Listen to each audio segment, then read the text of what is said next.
caso dele, essa última não foi possível, a sonda não passou. E aí, no exame de ultrassom, só acusou uma inflamação, não tinha sedimento, não tinha cálculo formado, não tinha nada, mas elas não conseguiram passar a sonda, não foi passada. Eu queria entender por que que isso acontece, porque as outras vezes desobstruiu, inclusive a primeira vez tinha bastante sangue, muito Uhum. sangue, veio só sangue. Tá, E tá. aí o médico mandou ele para casa com a sonda, né? Eu estava no meu primeiro período, né? E aí é Uhum. claro que óbvio que ele tipo, ele acabou arrancando, né? Ele mesmo arrancou o gato. E eu só fui, tirei o pontinho ali e cortei.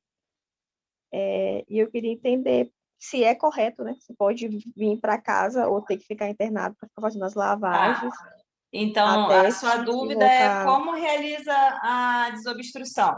Como que é a forma correta de realizar a desobstrução urinária? É isso.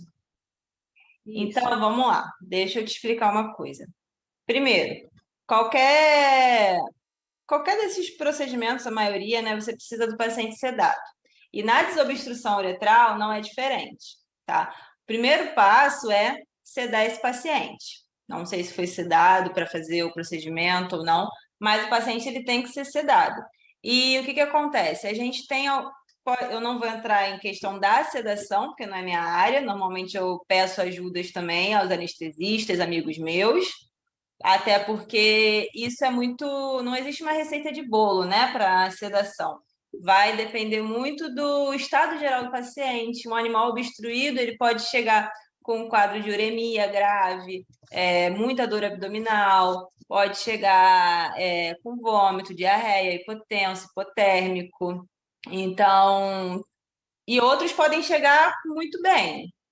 Tudo vai variar do tempo que ele está obstruído, qual que é a causa. Então, não existe assim uma receita de bolo para sedação de nenhum caso, né? Então, não vou entrar nisso. Normalmente eu peço ajuda e conselhos aos anestesistas, mas tem uma dica para fazer desobstrução que deixa eu compartilhar aqui um negócio com você.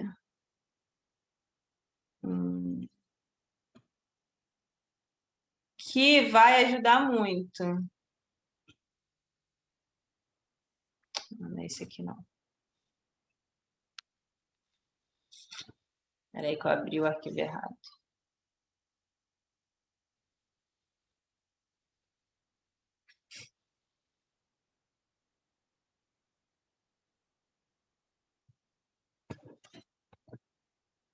Tá aparecendo aí minha apresentação? O E, tá assim. que que acontece? A gente tem isso aqui, ó.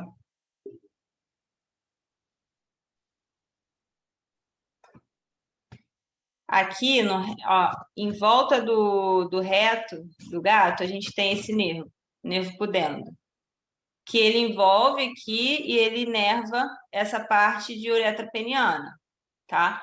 Então, quando a gente faz o bloqueio desse nervo, a gente tem o relaxamento dessa porção aqui do pênis, dessa porção de uretra peniana.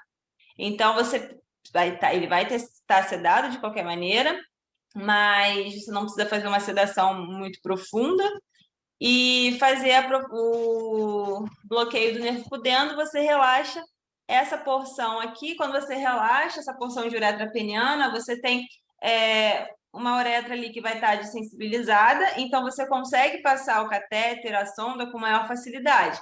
Você não vai ter os espasmos uretrais ali no momento que você está tentando passar a sua sonda, tá? Então, você faz esse bloqueio com 0,5 ml de lidocaína aqui, ó, ao redor do ânus. Lembrar de anatomia. Ele está aqui ao redor do reto, então você vai imaginar o ânus desse paciente como se fosse um relógio. E aí você vai fazer essa infusão de lidocaína, meio ml de cada lado, às 3 horas e às 9 horas, como se fosse um relógio, e aqui fosse 3 horas e aqui 9 horas, deu para entender? E aí você Deu para aplica entender. meio ml de lidocaína nesses dois pontos. E aí você tem um relaxamento dessa porção toda aqui, tá? Outra opção é fazer a peridural, mas a peridural ela acaba sendo mais complicada de fazer, né? E você tem relaxamento desde lá de cima da porção de trato urinário ali superior até os membros pélvicos, né? Então acaba sendo uma desensibilização bem maior quando você só precisa do relaxamento aqui do pênis, tá? Então isso daqui é uma dica, a primeira dica para fazer uma boa desobstrução, tá?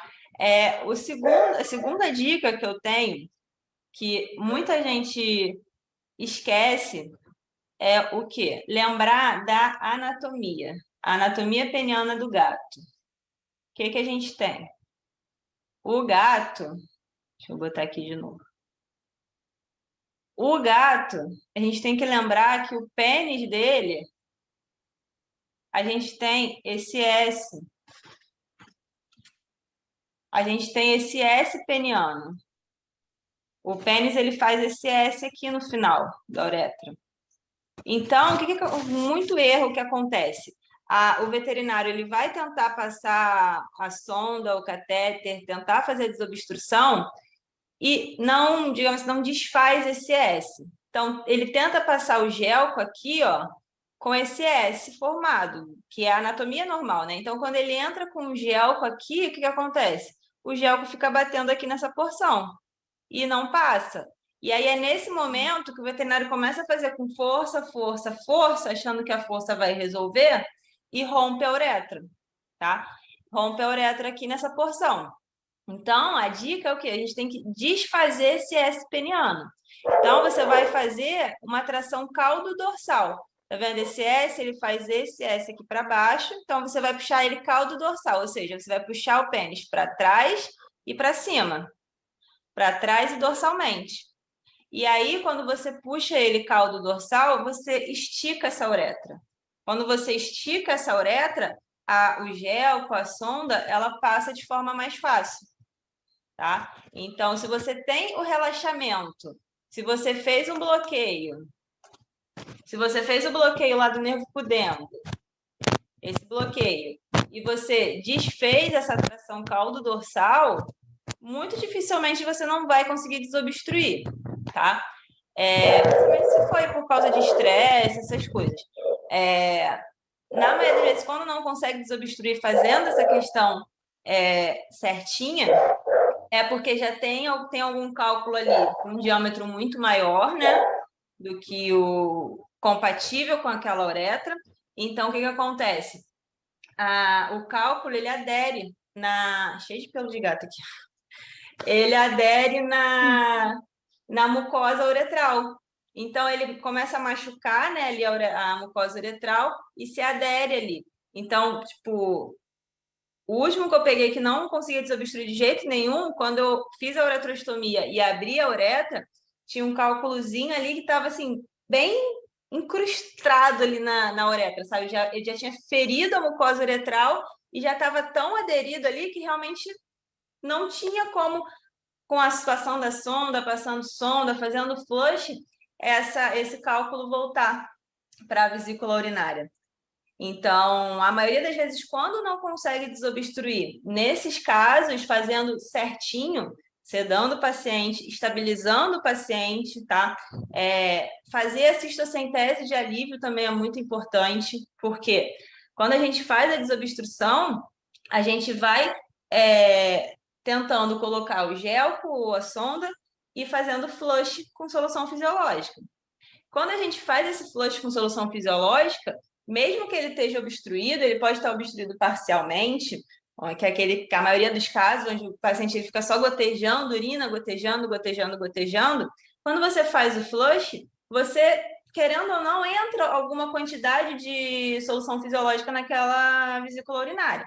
Então, se você não faz a cistocentese de alívio, cada vez que você faz um flush nesse seu paciente, você está injetando mais líquido dentro dessa vesícula urinária que normalmente já está ali num grau distendido assim bem grave, né? Normalmente os pacientes obstruídos a gente palpa o abdômen e só sente bexiga, né? Então, se você não faz a cistocentese de alívio, você pode correr risco de romper essa vesícula urinária também por conta dos flushes que a gente vai fazendo para tentar empurrar, né, esse cálculo, esse plug bacteriano de volta para a vesícula urinária, tá?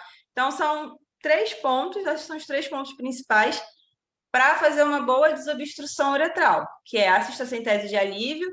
E aí você deve perguntar, que a maioria pergunta, Janaína, mas e se eu romper a bexiga quando eu estiver fazendo a cistocentese de alívio? A ruptura da vesícula urinária por conta da cistocentese de alívio não é normal de acontecer, tá? E normalmente quando ela acontece é porque essa vesícula urinária ela já estava ali num grau de extensão tão grande e já estava com um tecido tão friável, de repente já com alguns pontos de necrose, que só de você fazer o flush na hora que você conseguisse empurrar de volta aquele cálculo, aquele plug, fizesse um flush, possivelmente ela fosse romper, tá? E tem pacientes que têm a bexiga tão distendida que você pode romper só na palpação, tá? Nunca aconteceu comigo, mas tem cursos que eu já fiz com professores de cirurgia, né, renomados, que eles falaram que já aconteceu de na palpação da abdominal, quando sentiu a bexiga, só sentiu aquela bexiga grande e de repente esvaziou. Então, é uma bexiga que ela já está muito debilitada. Então, você fazendo ou não a cistocentese, possivelmente ela já ia romper de qualquer jeito, tá? E quando você faz a cistocentese de alívio, você ajuda a estabilizar ali uma ureia, uma creatinina, que possivelmente vai estar alta nesse paciente. E você já consegue fazer uma fluido também, entrar com uma fluido nesse paciente para tentar ir restabelecendo ureia e creatinina, para poder fazer uma boa sedação ou até mesmo uma boa cirurgia, se for necessário. E o outro ponto é a cistocentese de alívio, a sedação, e aí você pode optar por fazer o bloqueio do nervo pudendo, que dá um bom relaxamento na região de uretra peniana, e desfazer o S uretral, ali, o S peniano. Essa tração caldo dorsal te ajuda a esticar, né, digamos assim, de maneira fácil, esticar esse pênis e você passar seu gel com sua sonda sem maiores problemas, né, sem chances de ruptura uretral. Eu peguei um caso uma vez, tá até aqui, de um local que eu trabalhava, que possivelmente por conta disso, de tentarem passar foi isso daqui, sem cuidado, né, sem conhecimento anatômico, e teve ruptura da uretra, tá? Aqui, ó, quando você vai ver, conforme eu injeto, você vai ver que aqui começa a inchar, na lateral aqui do pênis. Aqui do ladinho, viu? Como é que incha ali do ladinho? Uhum. Isso daí foi uma ruptura uretral, possivelmente por conta de não conhecimento anatômico. Não conhecimento anatômico, e aí não desfez esse S peniano e fica naquela tentar, não tá indo, força mais, faz com mais força e rompe a uretra, tá? Então, eu acho que para fazer uma boa desobstrução uretral, esses 3 pontos são essenciais, tá?